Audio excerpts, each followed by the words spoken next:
주님께서 여러분과 함께 요한이 전한 거룩한 복음입니다.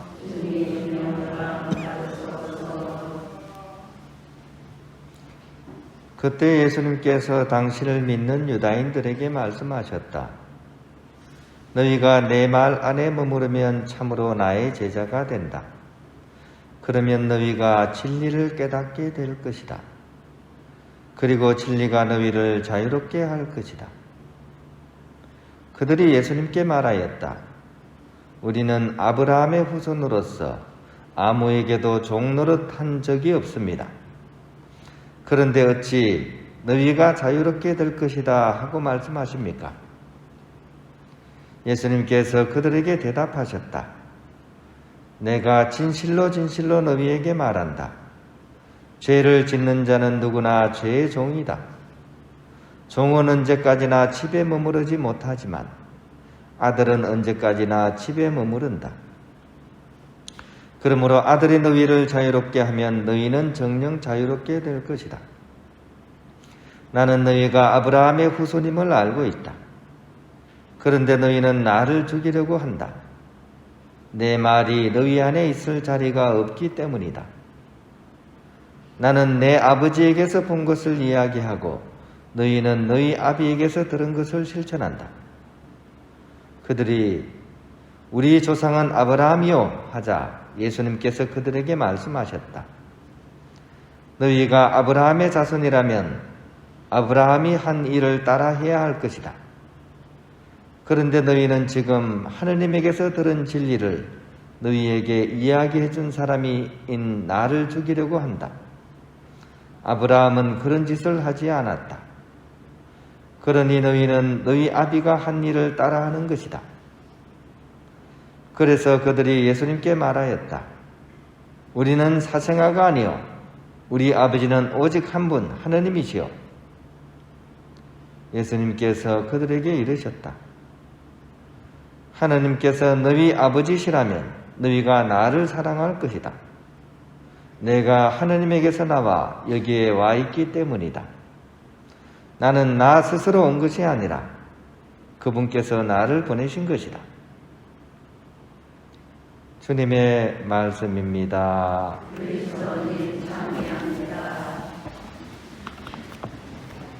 생활비입니다. 어저께 다 판공들 다 보셨습니까? 네, 마음이 어떻습니까? 개운하고 자유롭습니까? 네, 마음이 편안합니까?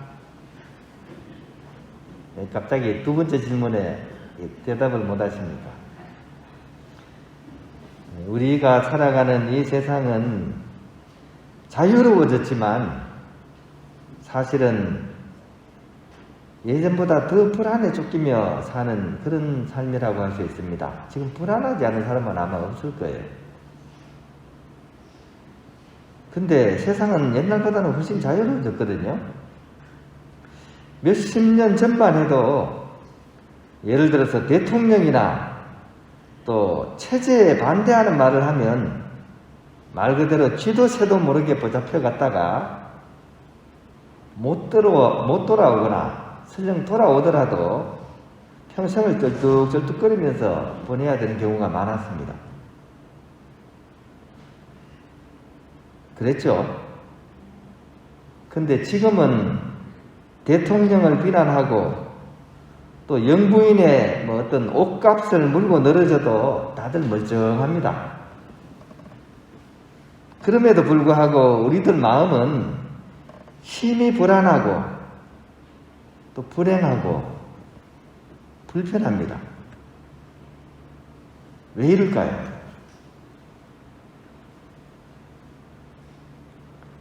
또 지금 우리가 살아가는 세상은 없는 게 없는 세상이죠. 저만 해도 수도원에 옛날에 들어왔으면 아마 못 살았을 수도 있어요. 요즘은 옛날에는 다 손빨래 했거든요. 그러면 옷까지 이불까지 다 손빨래 합니다. 그러면 하루 종일 빨래 해야 됩니다. 지금은 세탁기에 넣고 단추 하나만 누르면 딱 되잖아요. 그죠? 살기는 무지 좋은 세상이 되었습니다. 근데 살아가기는 또 힘든 세상 아닙니까? 살아가는 모습도 옛날과 지금을 한번 비교해 보세요. 옛날에는 단칸방에 온 식구가 몰려서 살았습니다. 그렇죠? 그런데도 불구하고 버려지는 식구는 없었어요. 근데 지금은 자기가 낳은 자녀가 조금 장애가 있어도 버려지는 경우가 곧잘 있습니다. 아니면 학대를 받거나,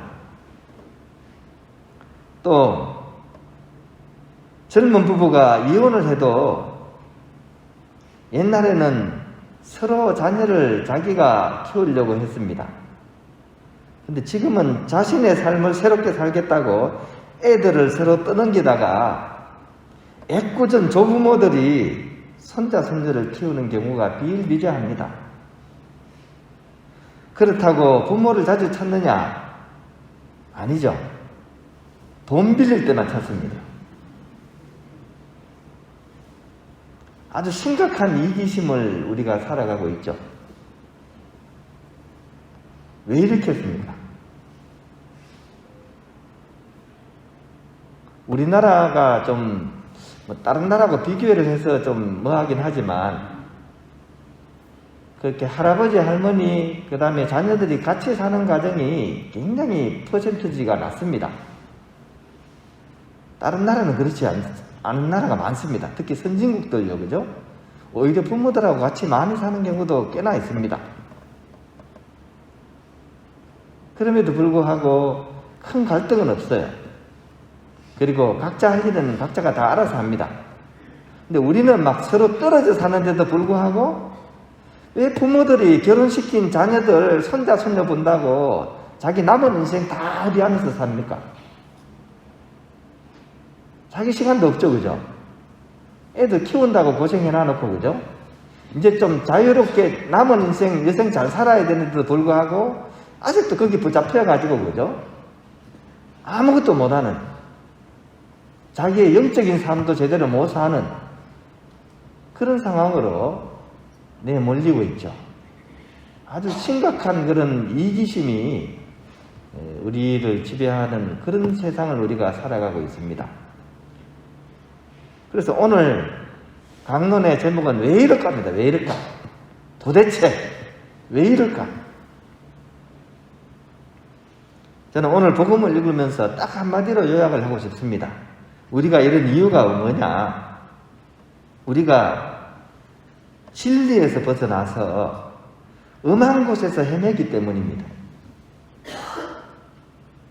진리에서 벗어나면 뿌리가 약하기 때문에 제 아무리 발버둥을 쳐도 불안할 수밖에 없고, 사랑을 해도 쪼그라든 사랑밖에 할 수가 없습니다. 자기 이기적인 사랑. 그래서 오늘 복음 말씀이 저에게는 더 이렇게 강렬하게 와닿습니다. 너희가 내 말 안에 머무르면 참으로 나의 제자가 된다. 그러면 너희가 진리를 깨닫게 될 것이다. 그리고 진리가 너희를 자유롭게 할 것이다. 이 예수님 말씀을 우리가 정말 마음에 새기고 이것을 내 삶의 가장 중요한 삶의 그런 뭐라 그럴까요? 좌우명으로서 삼고서 살아가야 돼요. 왜냐하면 사람은 본질적으로 영적인 존재이기 때문입니다. 우리가 잘못 생각하고 있는 게요, 우리는 영적인 부분을 맨 뒤에 하려고 생각하죠, 그죠? 내가 할 거 다 하고, 내가 하고 싶은 거 다 하고, 그 다음에 여유가 되면 신앙생활 좀 하고, 이렇게 생각하고 있죠. 근데 인간 자체가 영적인 존재이기 때문에 영적인 것이 채워지지 않으면 다른 것들이 다 깨어지게 되어 있습니다. 영적으로 충만하지 못한 사람은 인간관계마저 다 깨어집니다. 그리고 이기적으로 살 수밖에 없습니다. 영적이지 않은 사람이 어떻게 이타적으로 살겠습니까? 이거는 우리가 굉장히 심각하게 우리가 받아들여야 될 그런 부분입니다. 그래서 신앙생활을 통해서 영적으로 이렇게 자기 자리를 잡는 사람, 이런 사람은 반대로 모든 일이 다 잘 풀리게 되어 있습니다. 그래서 오늘 예수님 말씀을 우리가 정말 다른 어떤 말씀보다도 이렇게 정성을 쏟아서 읽어야 되고, 오늘 집으로 돌아가시더라도 이 말씀만큼은 결코 잊지 말아야 될 그런 말씀이라는 것 우리가 꼭 기억했으면 좋겠습니다. 다시 한번 예수님의 말씀을 우리 마음에 이렇게 심었으면 좋겠습니다. 너희가 내 말 안에 머무르면 참으로 나의 제자가 된다. 그러면 너희가 진리를 깨닫게 될 것이다. 그리고 진리가 너희를 자유롭게 하리라.